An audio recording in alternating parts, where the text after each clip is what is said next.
Hello my dear CLAT aspirant, स्वागत है आप सभी का law prep tutorial YouTube channel पर। मैं हूं आपके बीच आपका जीके मेंटोर सचिन पाटिल।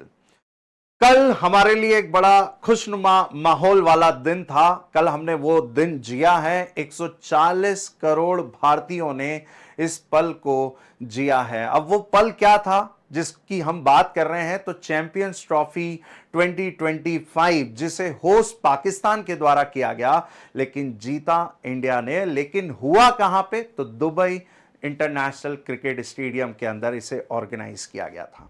और यह तीसरा मौका था चैंपियंस ट्रॉफी के अंदर जिसे भारत ने अपने नाम किया।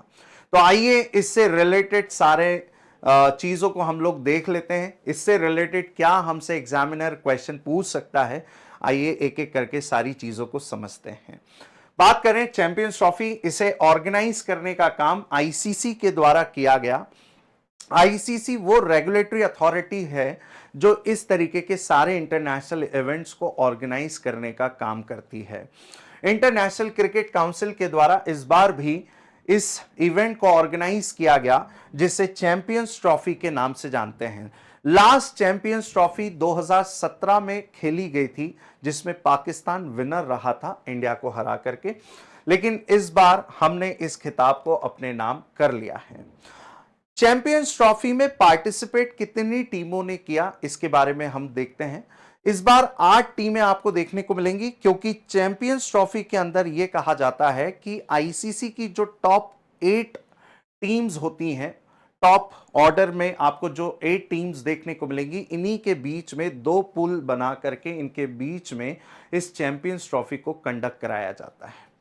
तो इस बार वो कौन सी टीमें थी जो आपको इस इवेंट के अंदर देखने को मिलेंगी? तो Bangladesh, Afghanistan, Australia, India, Pakistan, England, New Zealand and south Africa. ये वो 8 टीमें थी जिनको आपने इस बार की चैंपियंस ट्रॉफी के अंदर देखा।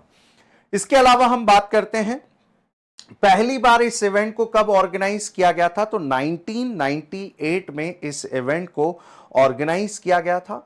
लास्ट ऑर्गेनाइज हुआ था 2017 में, और अभी रिसेंटली 2025 में इंडिया ने इस खिताब को अपने नाम किया है।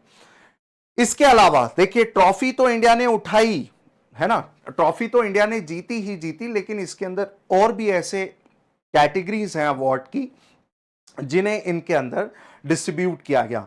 आईसीसी के द्वारा इस चैंपियंस ट्रॉफी 2025 में golden bat and golden ball का कॉन्सेप्ट भी आपको देखने को मिलेगा। तो यहां पर आप देखेंगे कि रचिन रविन, जो कि न्यूजीलैंड के ओपनिंग बैट्समैन आपको देखने को मिलेंगे, जिन्होंने 263 रन इस पूरे इवेंट्स के अंदर बनाए, जिनको गोल्डन बैट से नवाजा गया। वहीं पर न्यूजीलैंड के जो टॉप बॉलर हैं मैट हेनरी, इन्होंने इस पूरे इवेंट के अंदर 10 विकेट अपने नाम किए, जिनकी वजह से इन्हें आईसीसी चैंपियंस ट्रॉफी 2025 का गोल्डन बॉल से नवाजा गया।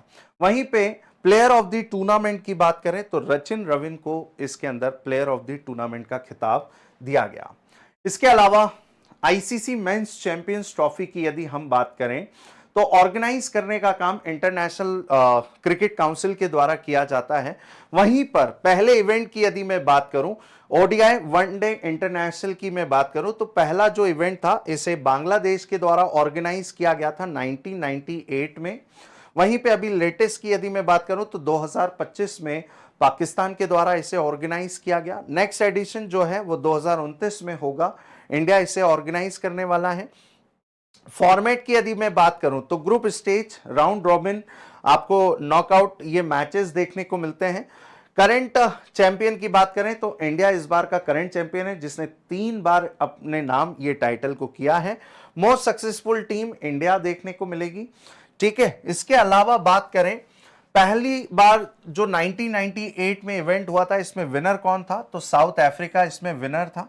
वहीं पे ईयर 2000 की मैं बात करूं तो न्यूजीलैंड इसके अंदर विनर था।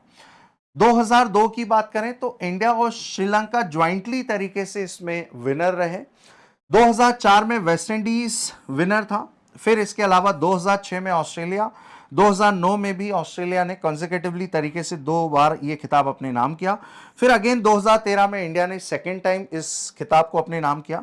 2017 में पाकिस्तान एंड देन 2025 में अगेन इंडिया चैंपियंस ट्रॉफी के अंदर सबसे ज्यादा खिताब जीतने वाली पहली कंट्री बन चुकी है।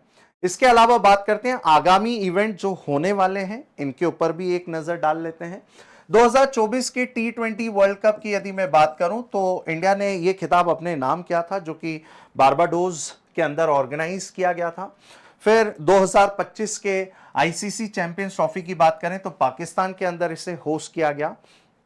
आइए बात करते हैं अगले इवेंट के बारे में। तो T20 वर्ल्ड कप 2026 जो होगा वो इंडिया और श्रीलंका के द्वारा ज्वाइंटली तरीके से इसे ऑर्गेनाइज किया जाएगा। वहीं 2027 के ओडीआई वर्ल्ड कप की यदि मैं बात करूं तो इसे 3 कंट्रीज के द्वारा मिलकर के होस्ट किया जाएगा। साउथ अफ्रीका, नामीबिया और जिम्बाब्वे, ये 3 देशों के द्वारा इसे होस्ट किया जाएगा। वहीं पे T20 अगेन 2028 की यदि मैं बात करूं तो ऑस्ट्रेलिया और न्यूजीलैंड के द्वारा इसे होस्ट किया जाएगा। वहीं इंडिया की मैं बात करूं तो इंडिया 2029 का ओडीआई जो है चैंपियंस ट्रॉफी की यदि मैं बात करूं तो इसे ऑर्गेनाइज किया जाएगा। वहीं पे T20 वर्ल्ड कप 2030 की बात करें तो इंग्लैंड, आयरलैंड और स्कॉटलैंड के द्वारा इसे ऑर्गेनाइज किया जाएगा। और ओडीआई क्रिकेट वर्ल्ड कप की यदि बात करें 2031 का तो इसे इंडिया और बांग्लादेश के द्वारा होस्ट किया जाएगा। तो ये हैं आगामी इवेंट जिन्हें ऑर्गेनाइज किया जाएगा आईसीसी के द्वारा। ठीक है, आइए अब हम बात कर लेते हैं आईसीसी की उन रैंकिंग के बारे में जो अलग अलग तरीके से आपको देखने को मिलेगी। सबसे पहले हम बात करते हैं आईसीसी की ओडीआई रैंकिंग के बारे में। तो ओडीआई रैंकिंग यानी वनडे इंटरनेशनल में बात करूं तो फर्स्ट नंबर पे आपको इंडिया देखने को मिलेगा, सेकंड नंबर पे ऑस्ट्रेलिया है, थर्ड नंबर पे Pakistan, fourth New Zealand and fifth number पे आपको साउथ अफ्रीका देखने को मिलेगा। वहीं पे T20 यदि रैंकिंग की मैं बात करूं तो इंडिया टॉप पर आपको देखने को मिलेगा, फर्स्ट पोजीशन पे, सेकंड पे ऑस्ट्रेलिया, थर्ड में England, fourth West Indies and fifth पे आपको न्यूजीलैंड यहां पर मिलेगा। वहीं पे मैं मेंस टेस्ट टीम रैंकिंग की यदि मैं बात करूं तो टॉप में आपको ऑस्ट्रेलिया, सेकंड में साउथ अफ्रीका, और इस बार का मैं आपको बता देता हूं वर्ल्ड टेस्ट चैंपियनशिप जो 2025 में होने वाली है, ये इंग्लैंड के अंदर खेला जाएगा। किसके बीच में? फाइनल मैच ऑस्ट्रेलिया और साउथ अफ्रीका के बीच में। इसमें जो टॉप ऑर्डर की 2 टीम्स रहती हैं इनके बीच में वर्ल्ड टेस्ट चैंपियनशिप को ऑर्गेनाइज किया जाता है। थर्ड पोजीशन पे इंडिया है, फोर्थ पे इंग्लैंड है और फिफ्थ में आपको न्यूजीलैंड टीम देखने को मिलेगी।